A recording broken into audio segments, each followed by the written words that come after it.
ખબર છે કે આજે આપણી ગુજરાતની મહિલાઓની હાલત શું છે, કેટલી ખરાબ પરિસ્થિતિ છે ને કેટલી અસુરક્ષાની અંદર જીવી રહી છે ને હરેક મહિલાઓની અંદર ડરનો માહોલ છે। તાજેતરની અંદર મોરબી મુકામે જે જેતપર ગામે ખેડૂતો દ્વારા આંદોલન થઈ રહ્યું હતું, પોતાના વારસાઈ જે જમીન છે, પોતાની જમીન છે, એના હક માટે, પોતાના હક માટે જ્યારે આંદોલન કરી રહ્યા હતા ત્યારે ખેડૂત મહિલાઓ પણ આ આંદોલનની અંદર લોકશાહી ઢબે ગાંધીજીના માર્ગે આંદોલન કરી રહ્યા હતા। ત્યારે એમના ઉપર લાઠીચાર્જ કરવામાં આવે છે પોલીસ તંત્ર દ્વારા, એમને શારીરિક હિંસા પહોંચાડવામાં આવે છે। પરંતુ અહીંયા એક બીજી વાત પણ અમને જાણવા મળી કે મહિલા આયોગની અંદર 2022 પછી એટલે કે તે 2026 ચાલે છે તો મહિલા અધ્યક્ષ જ નથી। ભાજપ મોટા બેનરો મારે છે, મહિલા સશક્તિકરણ, બેટી બચાવો બેટી પઢાઓ અને ઘણી બધી વાતો મહિલાઓને જે કરવામાં આવે છે, મહિલાઓ માટેની યોજનાઓની વાતો કરવામાં આવે છે, પરંતુ ગુજરાતમાં એક પણ ભાજપ પાસે એવી મહિલા નથી કે જે મહિલા આયોગના અધ્યક્ષ બની શકે। અને ભાજપને પણ કહેવા માંગુ છું કે માત્ર મોટી સુફિયાની વાતોથી ના થાય અને તમારી પાસે જો મહિલા આયોગની અંદર મહિલા અધ્યક્ષ નિમણૂક કરવા માટેનું જો તમારી પાસે સક્ષમ મહિલા નથી તો તમે આટલા વર્ષોથી તમે કર્યું શું? મહિલા સશક્તિકરણ ક્યાં ગયું? કોણ ખાઈ ગયું? આટલી દુઃખદ ઘટના બાદ પણ મહિલા આયોગ ચૂપ છે, મૌન રીતે જોઈ રહ્યું છે। ત્યારે આજે અમે એમને આવેદન આપવા માટે આવ્યા હતા કે ગુજરાતભરની મહિલાઓ અસુરક્ષિત અનુભવે છે। જ્યારે વિધાનસભાના આંકડાઓ બહાર આવતા હોય ત્યારે ખૂબ દુઃખ થતું હોય છે અને એ જોઈને ખૂબ આવનારા સમયની અંદર ખૂબ મોટો ભયનો માહોલ ઊભો થશે મહિલાઓની અંદર।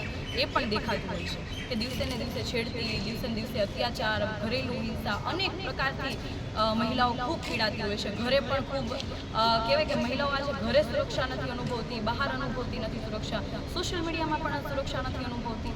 તો આટલી બધી અસલામતીની વચ્ચે જ્યારે મહિલાઓ ખૂબ જોશ સાથે, ઉત્સાહ સાથે પોતાના હક માટે જ્યારે મહિલા ખેડૂતો પોતાના ખેતરો બચાવવા માટે જ્યારે આંદોલન ઉપર આવે છે, ગાંધીજીના માર્ગે આંદોલન કરે છે, તો ત્યારે એમના ઉપર હિંસા કરવામાં આવે છે, એમને લાઠીચાર્જ કરવામાં આવે છે।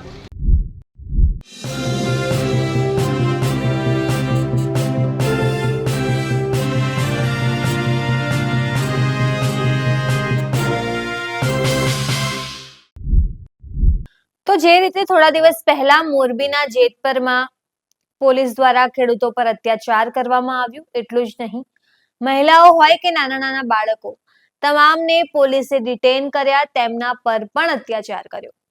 ત્યારે આ જ મુદ્દે આમ આદમી પાર્ટીના મહિલા અધ્યક્ષ પાયલબેન સાકરિયા આજે મહિલા આયોગ પહોંચ્યા હતા, ગાંધીનગર પહોંચ્યા હતા, જ્યાં તેમણે આવેદન પત્ર સોંપ્યું હતું। આ તમામ મુદ્દે યોગ્ય કાર્યવાહી કરવાની માંગ કરી હતી। સાથે જ જ્યારે તે મહિલા આયોગ પહોંચ્યા ત્યારે તેમને જાણવા મળ્યું કે 2022 થી લઈને અત્યાર સુધી મહિલા આયોગના અધ્યક્ષ જ કોઈ નિમવામાં નથી આવ્યા। આ મુદ્દે પણ તેમણે ભારતીય જનતા પાર્ટી પર પ્રહાર કર્યા। તેમણે કહ્યું કે નારી શક્તિની અને નારી વંદનાની મોટી વાતો કરતી ભાજપ મહિલા આયોગના અધ્યક્ષ પણ નથી નિમી શકતી। નમસ્કાર, હું છું ચંદ્રિકા પુત્રી નિરાલી મહેરિયા। તો આવો સાંભળીએ પાયલ સાકરિયાએ વધુમાં શું કહ્યું। અમદાવાદ અને ગાંધીનગરના અમારા આમ આદમી પાર્ટીના મહિલા ઉપાધ્યક્ષની સાથે આજે મહિલા આયોગમાં મૂક્યા હતા, કારણ કે આપણને સૌને ખબર છે કે આજે આપણી ગુજરાતની મહિલાઓની હાલત શું છે, કેટલી ખરાબ પરિસ્થિતિ છે ને કેટલી અસુરક્ષાની અંદર જીવી રહી છે ને હરેક મહિલાઓની અંદર ડરનો માહોલ છે।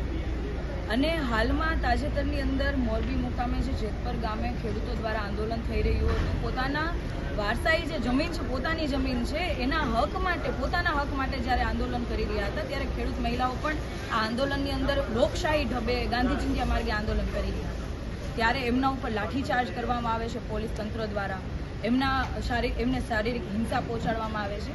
તો આટલી ખરાબ પરિસ્થિતિ ગુજરાતની જ્યારે મહિલાઓની થઈ રહી છે ત્યારે મહિલા આયોગ ચૂપ છે, તમામ મોરચાઓ ચૂપ છે।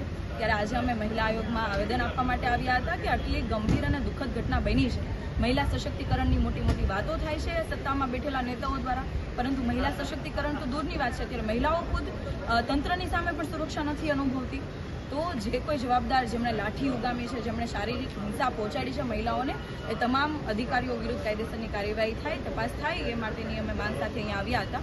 પરંતુ અહીંયા એક બીજી વાત પણ અમને જાણવા મળી કે મહિલા આયોગની અંદર 2022 પછી એટલે કે તે 2026 ચાલે છે તો મહિલા અધ્યક્ષ જ નથી।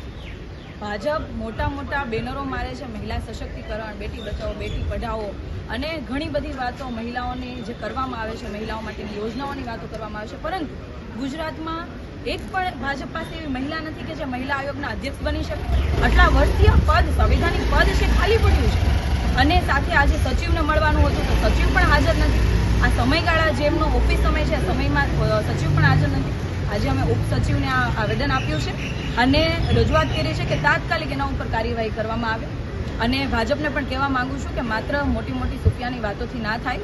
અને તમારી પાસે જો મહિલા આયોગની અંદર મહિલા અધ્યક્ષ નિમણૂક કરવા માટેનું જો તમારી પાસે સક્ષમ મહિલા નથી તો તમે આટલા વર્ષોથી તમે કર્યું શું? મહિલા સશક્તિકરણ ક્યાં ગયું? કોણ ખાઈ ગયું? અને બસ આટલી જ વાત સાથે કે જે જેતપુર ગામે જે મહિલાઓ સાથે જે હિંસા થઈ છે એમાં કાયદેસરની કડક કાર્યવાહી થાય એ જ માંગ છે અત્યારે.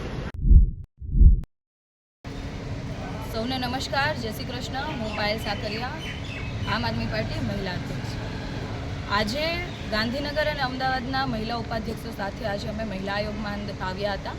કારણ કે જે પ્રમાણે જેતપર ગામે જે ખેડૂતો મહિલાઓ સાથે લાઠીચાર્જ કરવામાં આવ્યો, શારીરિક હિંસા પહોંચાડવામાં આવી અને આટલી દુઃખદ ઘટના બાદ પણ મહિલા આયોગ ચૂપ છે, મૌન રીતે જોઈ રહ્યું છે, ત્યારે આજે અમે એમને આવેદન આપવા માટે આવ્યા હતા કે ગુજરાતભરની મહિલાઓ અસુરક્ષિત અનુભવે છે. જ્યારે વિધાનસભાના આંકડાઓ બહાર આવતા હોય ત્યારે ખૂબ દુઃખ થતું હોય છે અને એ જોઈને ખૂબ આવનારા સમયની અંદર ખૂબ મોટો ભયનો માહોલ ઊભો થશે મહિલાઓની અંદર. એ પણ દેખાતું હોય છે કે દિવસે ને દિવસે છેડતી, દિવસે ને દિવસે અત્યાચાર, ઘરેલું હિંસા, અનેક પ્રકારથી મહિલાઓ ખૂબ પીડાતી હોય છે. ઘરે પણ ખૂબ કહેવાય કે મહિલાઓ આજે ઘરે સુરક્ષા નથી અનુભવતી, બહાર અનુભવતી નથી સુરક્ષા, સોશિયલ મીડિયામાં પણ સુરક્ષા નથી અનુભવતી. તો આટલી બધી અસલામતીની વચ્ચે જ્યારે મહિલાઓ ખૂબ જોશ સાથે, ઉત્સાહ સાથે પોતાના હક માટે, જ્યારે મહિલા ખેડૂતો પોતાના ખેતરો બચાવવા માટે જ્યારે આંદોલન ઉપર આવે છે, ગાંધી ચિંધ્યા માર્ગે આંદોલન કરે છે, તો ત્યારે એમના ઉપર હિંસા કરવામાં આવે છે, એમને લાઠીચાર્જ કરવામાં આવે છે. આનાથી શું તંત્ર શું સંદેશ આપવા માંગે છે? આજે ગુજરાતભરની મહિલાઓએ આ તમામ જે ઘટના બની છે જોયું છે ને, તમામ મહિલાઓની અંદર દુઃખ છે કે આવી હાલત આજે આપણી ગુજરાતની મહિલાઓ સાથે થઈ રહી છે. ત્યારે અમે મહિલા આયોગના અધ્યક્ષશ્રીને આવેદન આપવા માટે આવ્યા હતા. પણ દુઃખની વાત એ છે કે આટલા વર્ષો પછી પણ ભાજપ પાસે મહિલા આયોગના અધ્યક્ષ બનાવવા માટે સક્ષમ મહિલા નથી. 2022થી આજે 2026 ચાલે છે તો એક મહિલા અધ્યક્ષની નિમણૂક આ ભાજપ સરકાર નથી કરી શકી. પણ ભાજપના નેતાઓ માત્ર ને માત્ર પોસ્ટરોની અંદર વાહવા લૂંટવા માટે અને ચૂંટણીમાં ઢંઢેરો કરવા માટે મહિલાઓની સુરક્ષાની, મહિલાઓને સશક્તિકરણની માત્ર ને માત્ર સુફિયાની વાતો કરે છે. ત્યારે આજે અમે મહિલા આયોગના સભ્ય સચિવશ્રીને અમે આવેદન આપવાનું હતું, પરંતુ આજે એ પણ ઓફિસનો ટાઈમ હતો, એ પણ હાજર નહોતા. ત્યારે ઉપસચિવશ્રીને અમે આવેદન આપ્યું છે અને તાત્કાલિક એ જે ઘટના છે એમાં જવાબદારો સામે પગલાં લેવા માટેની તાત્કાલિક કાર્યવાહી થાય એ માટેની અમે રજૂઆતો કરી છે. અને આ બાબતે જો મહિલા આયોગ કોઈ કાર્યવાહી નહીં કરે તો આવનારા સમયમાં, આજે તો અમે ગાંધીનગર અને અમદાવાદના ઉપાધ્યક્ષ બહેનો સાથે જ અમે અહીંયા આવ્યા છીએ, પરંતુ આવનારા સમયની અંદર આખો આમ આદમી પાર્ટીનો ગુજરાત મહિલા મોરચો આ બાબતે જવાબ માંગશે. તો જેમ તમે પાયલ સાકરિયાની વાત સાંભળી, તમે તેમની વાતથી કેટલા સહેમત છો અને આખા મુદ્દે શું વિચારો છો, અમને જરૂરથી કમેન્ટ કરીને જણાવજો. અત્યાર માટે બસ આટલું જ. ધન્યવાદ.